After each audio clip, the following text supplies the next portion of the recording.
the Rochester Hills City Council. Ms. Bowen, will you take roll? President Carlock. Here. Vice President Mangioli. Here. Mr. Blair. He'll be here momentarily. Mr. Lindberg. Here. Ms. Menino. Here. Ms. Neubauer. Here. Mr. Skelsey. Here. President Carlock, we have a quorum. Thank you very much. And if everyone will rise, and the Youth Council rep will lead us in the Pledge of Allegiance. I pledge allegiance to the flag of the United States of America and to the republic for which it stands, one nation, under God, indivisible, with liberty and justice for all. Approval of agenda. I have not been made aware of any changes to the agenda. I have a motion by Councilwoman Neubauer, seconded by Vice President Mangioli. All those in favor? Aye. Aye. Any opposed? All right, we have an agenda for tonight. Next up, Council and Youth Committee reports. We'll start with our Youth Council rep, Mr. Kim. Good evening, President Carlock, Vice President Mangioli, Mayor Barnett, council members, and citizens of Rochester Hills. My name is Juan Kim, and I'm a 9th grader at Rochester Adams High School, and this is my first year on the Youth Committee. I serve on the Water System Advisory Committee. I am looking forward to learning more about the youth government involvement and more information about how the government operates in my time as a Youth Council representative. This past month, Youth Council visited the Capitol building, Senator Weber's office, and visited our friends at Midwest Strategies in Lansing. We also learned the legislative cycle, budgeting, taxes, and in general, the operations of state government.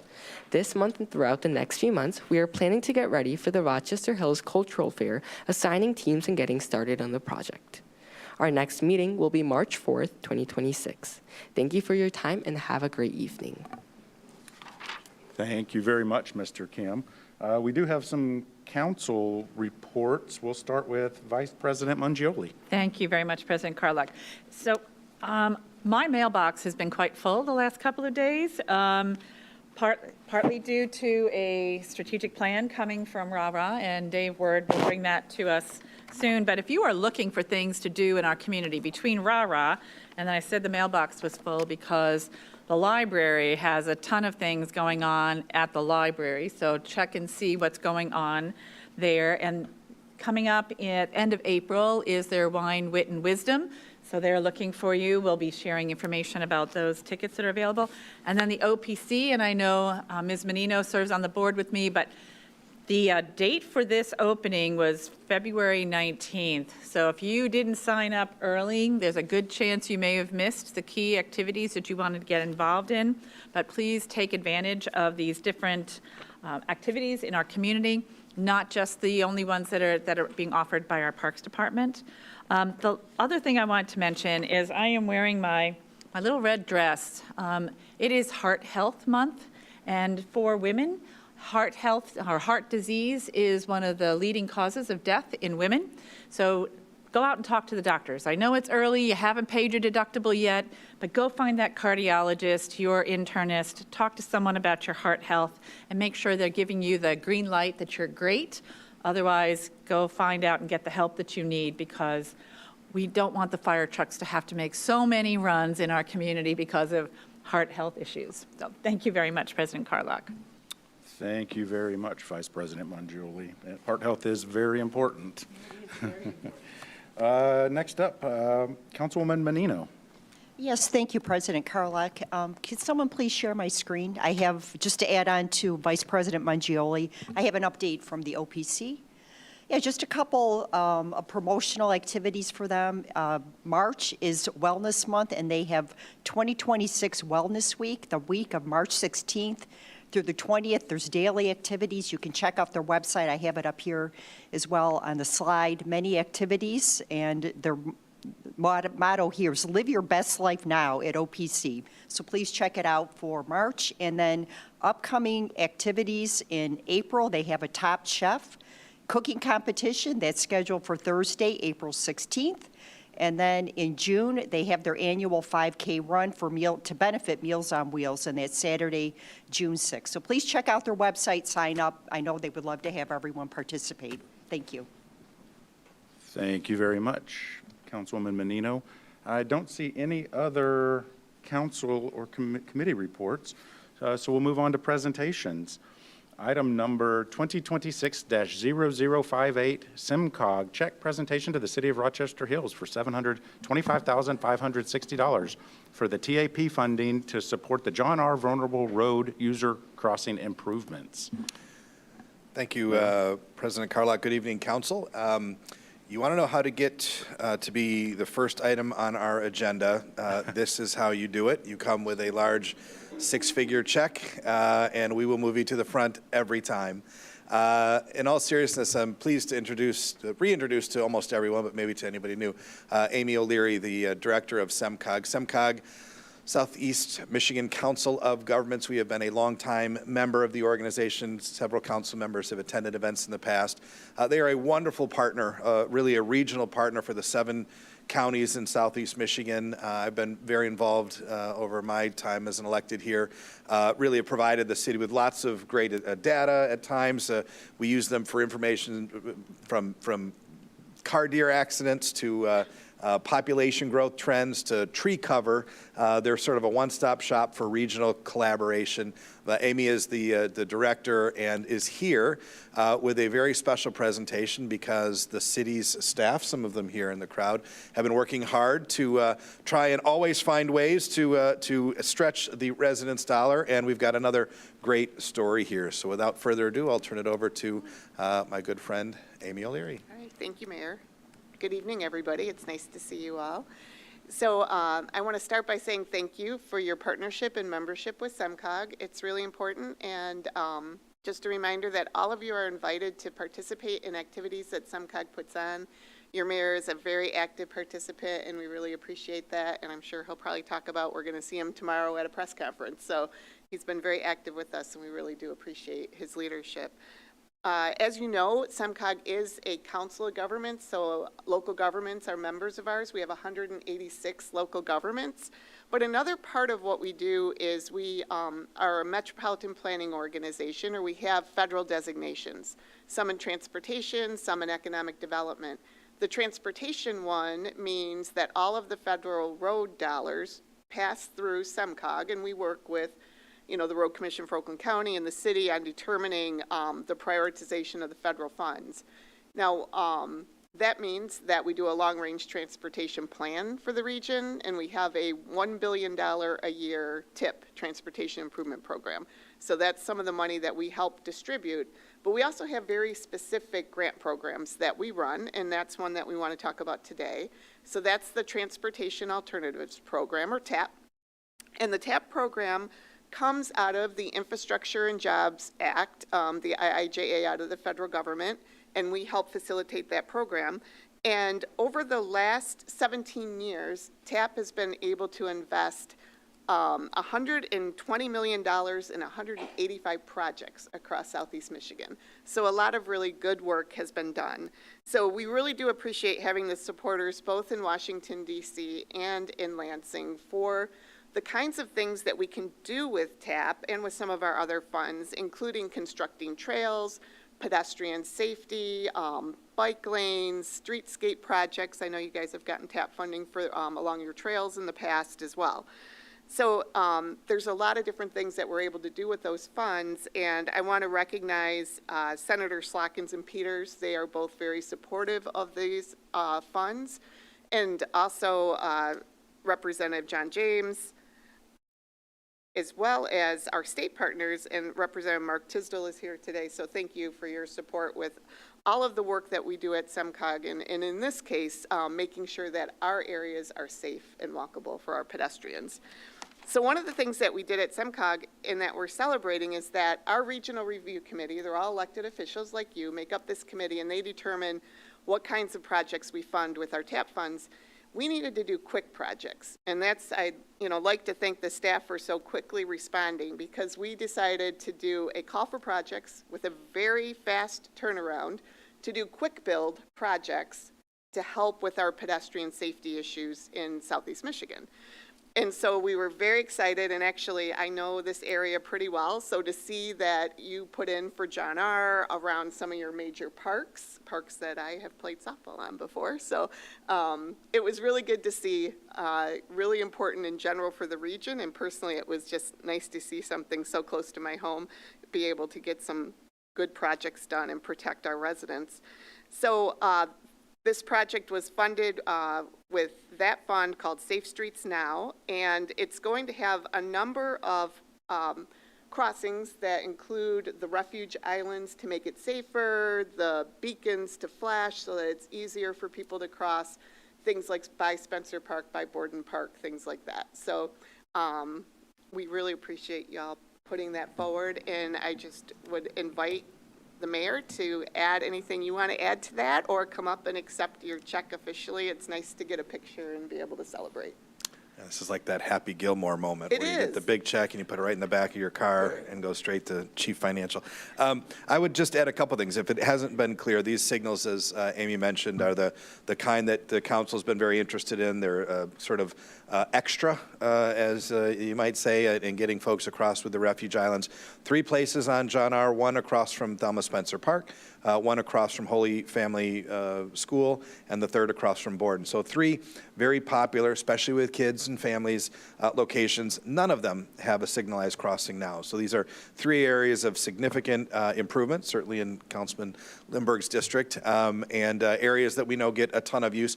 It was easy to work with these quickly because these were all identified in our master plan, which when you talk about why do we do that, why do we mention these things, and often we say, well, if ever we can go after grant money, it's great to be able to say it's something the city has prioritized and something we want to do, and it makes for, as Amy mentioned, an ease in the process to get it done quickly. I would add thanks. I would echo Amy's thanks in thanking Representative Tisdale, who is always there supporting the city, and he is always an easy voice to help guide us and assist in these efforts. I would add thanks to our engineering team, specifically Keith Depp and Amira Barrett, who both worked very hard on this and submitted a lot of the nitty-gritty paperwork. Of course, they work under Tracy, who's there in the back, but appreciate their hard work as well, because a lot of this is city staff work that really handles the nuts and bolts of this to get it to be a check here. And with that, we say thank you for the $725,000, and I did promise Amy that we would jump in front and all take a picture together. For $725,000, we do a lot more, but I only promised a picture. So let's pause for just a moment and take a quick picture, and I think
Well, we really do thank SimCog and Ms. O'Leary for this. And as somebody who frequently utilizes 2 of those 3 locations, you'll probably see me crossing on that street on my bicycle. So it is greatly appreciated.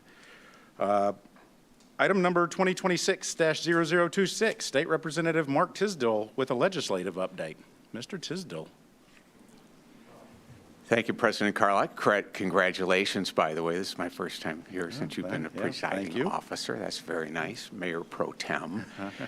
When he leaves, call me. We'll make some changes. Sounds good. Sounds good.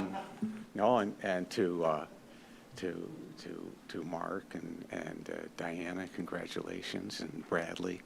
A couple of things. You can go ahead and put that slide up if you would. I found them on here, so thank you very much.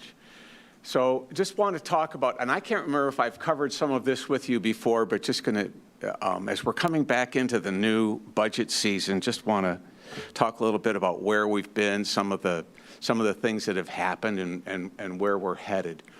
So back in December, you might have heard that the House Appropriations Committee unilaterally canceled $645 million, or essentially non-renewed $645 million in grants and earmarks. And so every contract that goes out, and I've shared this with the mayor some time ago, every contract that goes out from the state has an expiration date, a use-by date.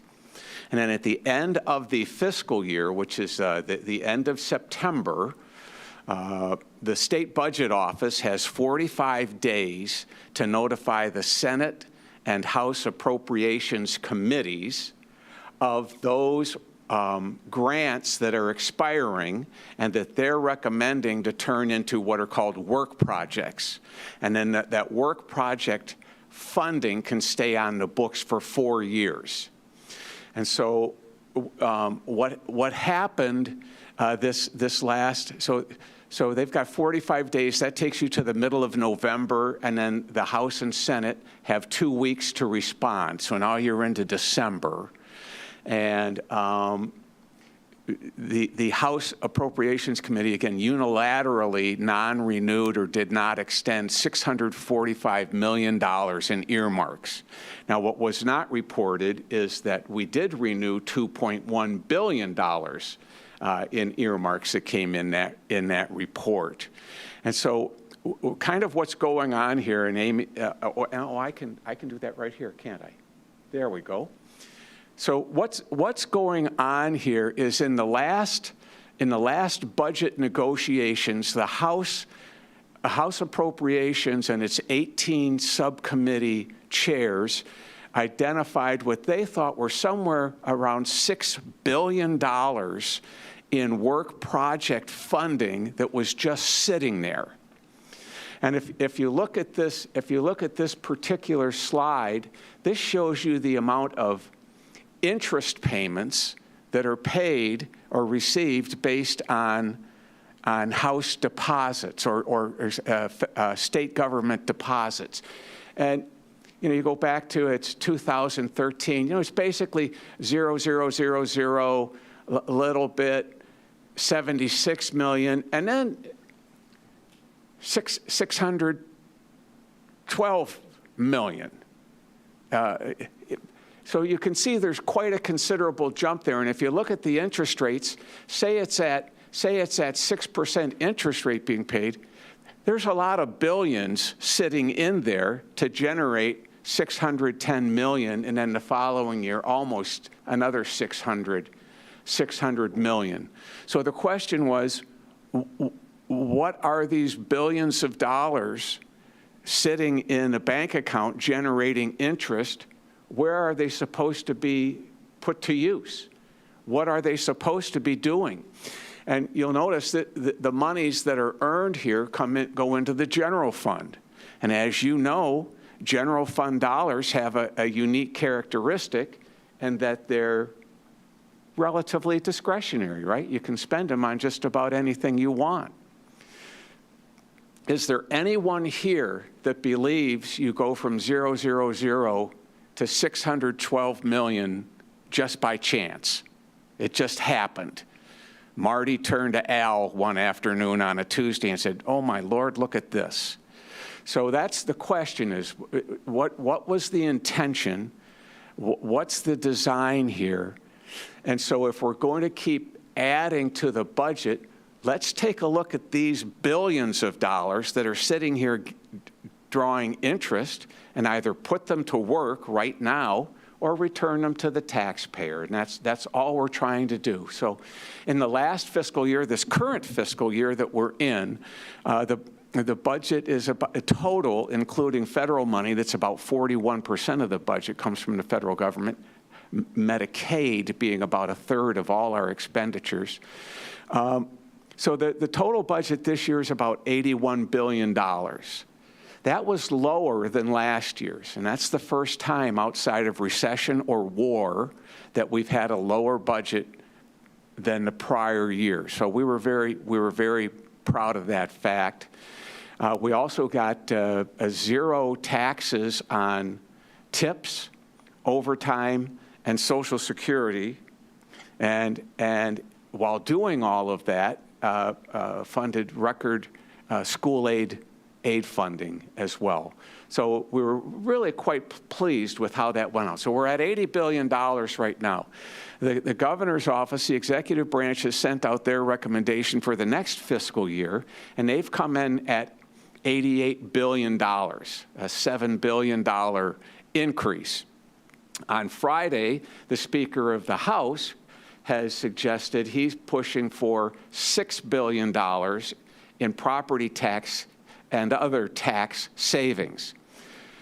And to add on top of that, the Consensus Revenue Estimating Conference, it's the Senate Fiscal Agency, the House Fiscal Agency, and the State Budget Office, they're estimating $1 billion less in revenue than prior year. So we're down $1 billion in revenue. The Speaker's talking about $6 billion in tax cuts, and the governor's office is talking about $7 billion. That's a $14 billion spread. So we've got a little bit of work to do. So that's kind of where we are right now, and what we'll be looking at.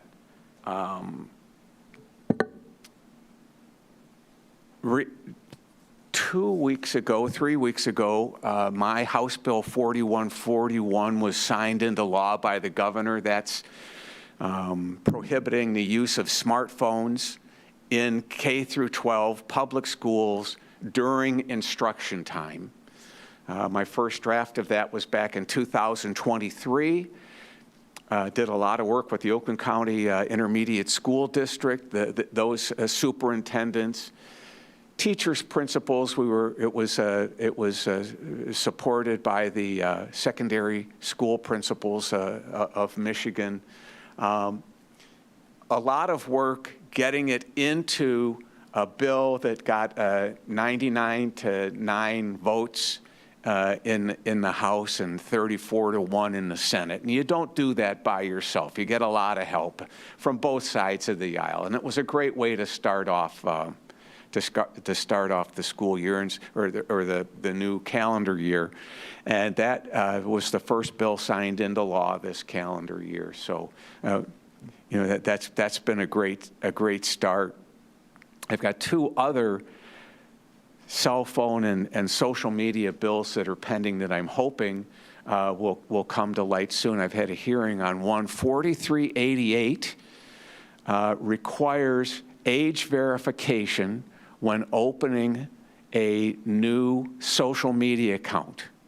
And that's any platform where the user provides the content and has 5 million or more worldwide users or account holders.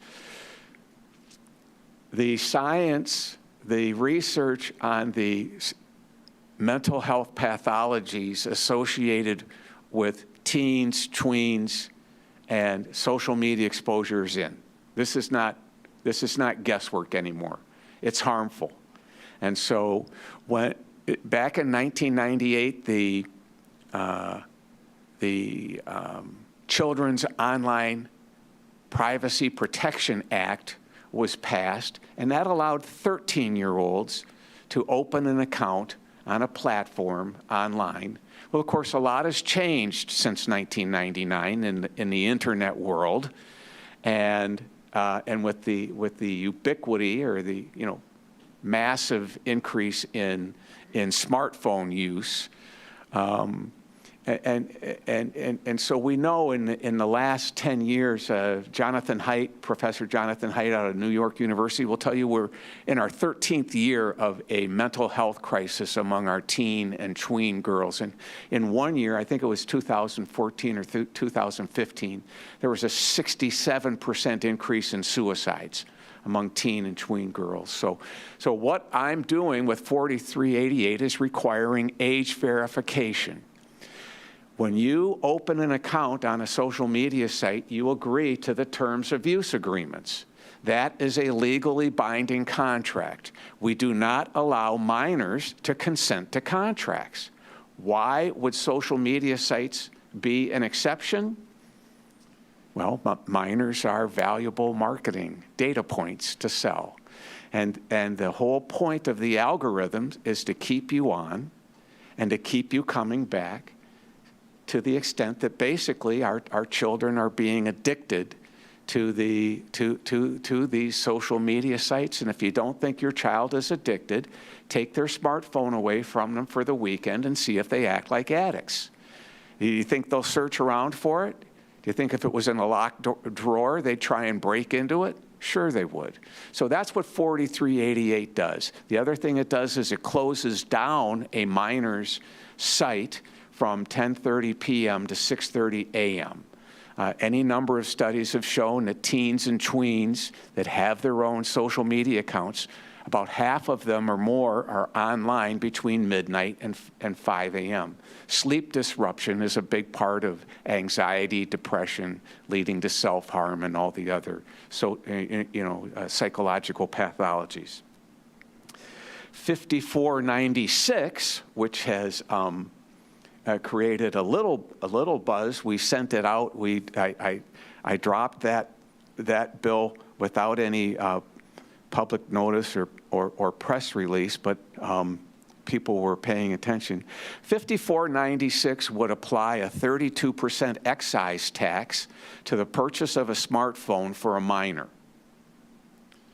Minors cannot go in and buy a smartphone on their own because they can't commit to the monthly service contract. They can't commit to a monthly service contract, but we allow them to commit to an online social media contract. Doesn't make any sense. So why 32% excise tax? We apply a 32% excise tax to smokeless tobacco products. Why? Because they're addictive and they're harmful.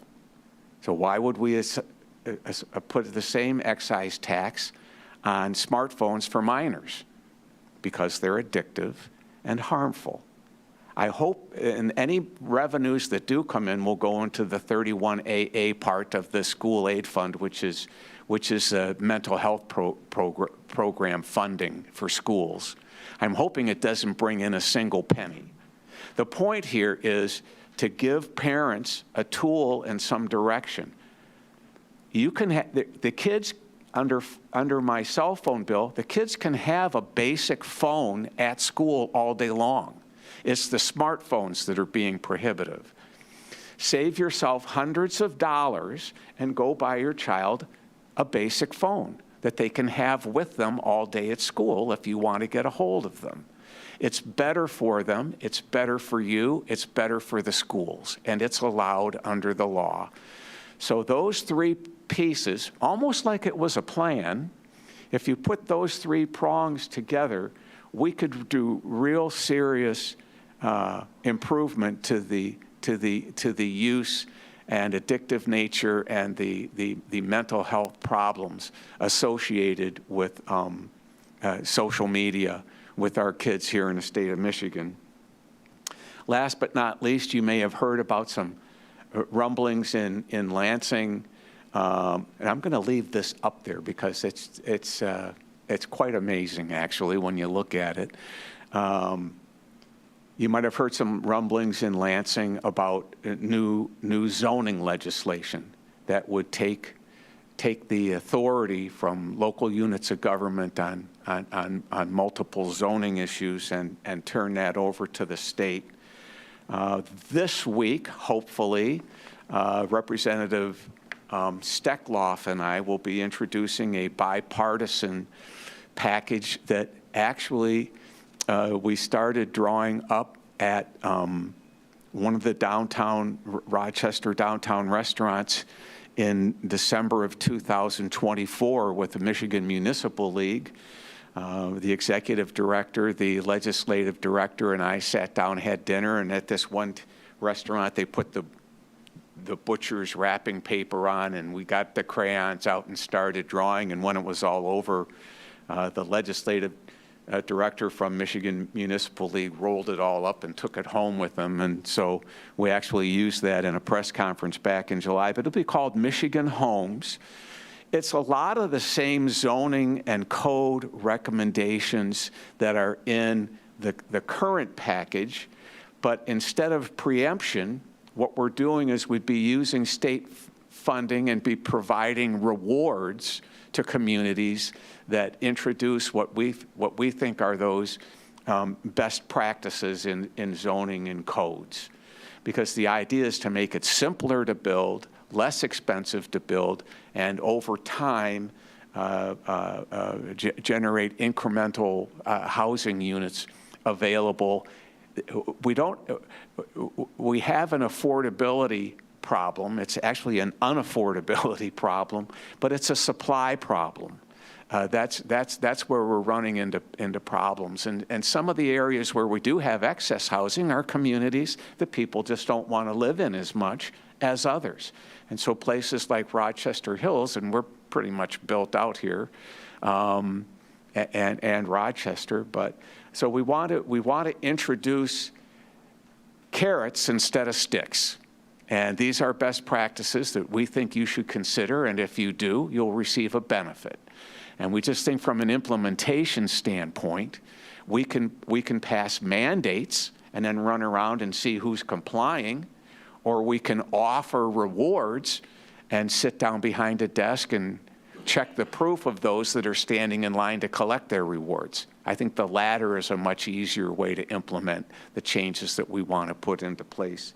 Last but not least, when I was here, this is a Rochester Hills report going back to May 29th of 2012.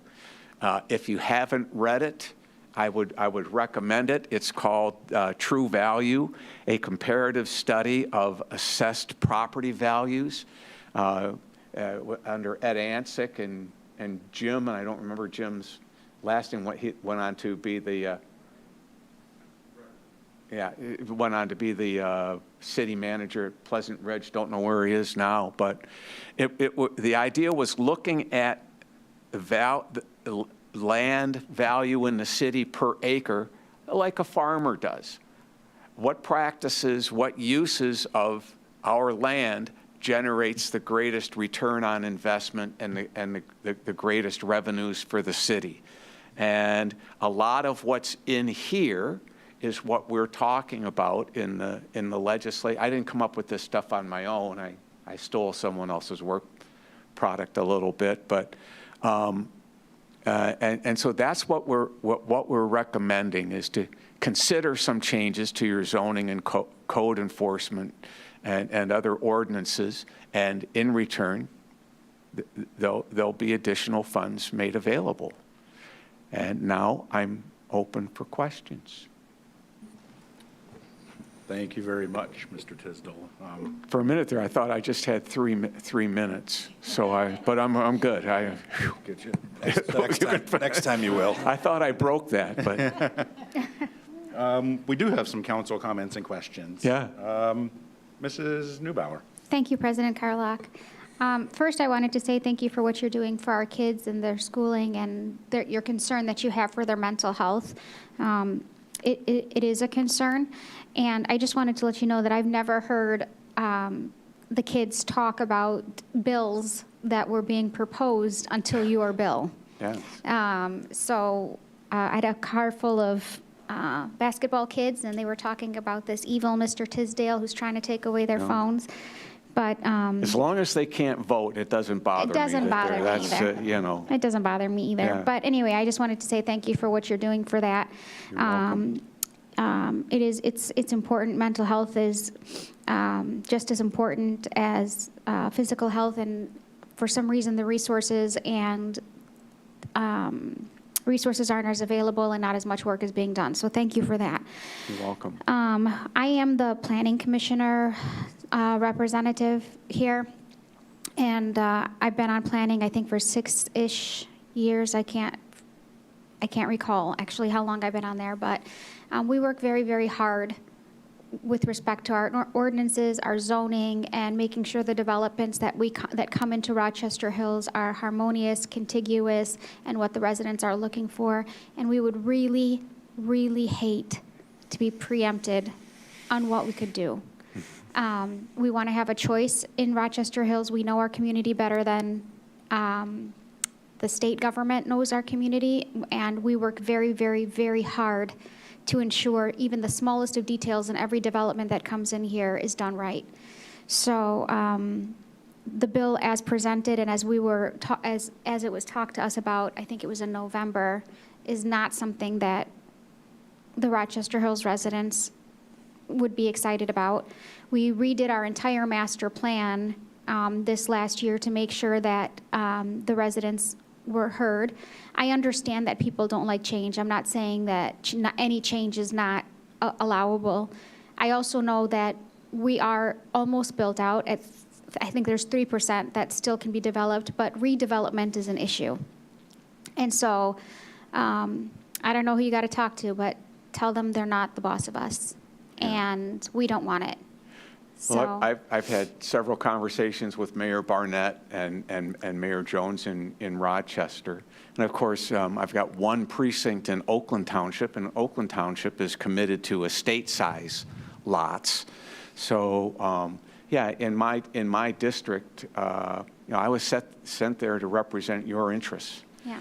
And so in my district, and I've already informed the chair of the Regulatory Reform Committee, which I sit on, that my peeps are just a no. Your peeps are a hard no. A hard no. Okay. Yeah. I'm picking that up. Yeah. And so, I understand that. Not to be a thorn in the side, but Yeah. we really do work Now- very, very hard. And Yeah. if you looked at the work that we did in our master plan and the changes that were done even in the last year, and it took us more than a year to do the master plan, but it was affordable housing is an issue. I understand that. But like we had said, Rochester Hills is not necessarily And not necessarily affordable housing, but affordability. And so understand that in an election year, there will be a lot of people that want to point to what they're doing to make housing more affordable. Well, And so there will be something done. And so do we want a preemption, or do we want to come up with an alternative? And I'm trying to come up with an alternative that the majority of the legislators can get behind. and there's other things and other options. I can discuss them. We can discuss this later, me and you, so that I don't swallow Yeah. up the time of the. No, I'd welcome. But I would. just- There's other things that can be done to address affordability, especially with our seniors, people who've lived in their houses for a certain amount of years. Feel things- locked in. Yeah. Yep. So things like that, I think. But I just wrote up a program called Senior Deals, and we're waiting to get back language from that from the Legislative Services Bureau. But that's something that could put additional housing on the market immediately. There's a large reservoir of underutilized housing square footage owned by seniors that would be penalized if they sold, then got hit with the pop-up and the transfer tax, the sales commissions, all those kinds of things. So we're trying to level out or remove some of those financial obstacles, make it easier for them to move, give them an incentive to move. That's much less expensive than the state funding new construction, of affordable construction, or policing compliance with new mandates, quite frankly. So that's, and we could get that, not that this is an important feature for you, but, for me, this is an election year, and we could get properties on the market between now and November. Yeah, where you're not going to do that with zoning or ordinance changes. I agree So- with that, and just wanted, as the representative, to let you know, Yeah. hard pass on that, and we can discuss the other stuff later. Yes, very good. I'd look forward to that. Thanks. Bye-bye. Thank you. Next up, Vice President Mangioli. Thank you, President Carlock. So what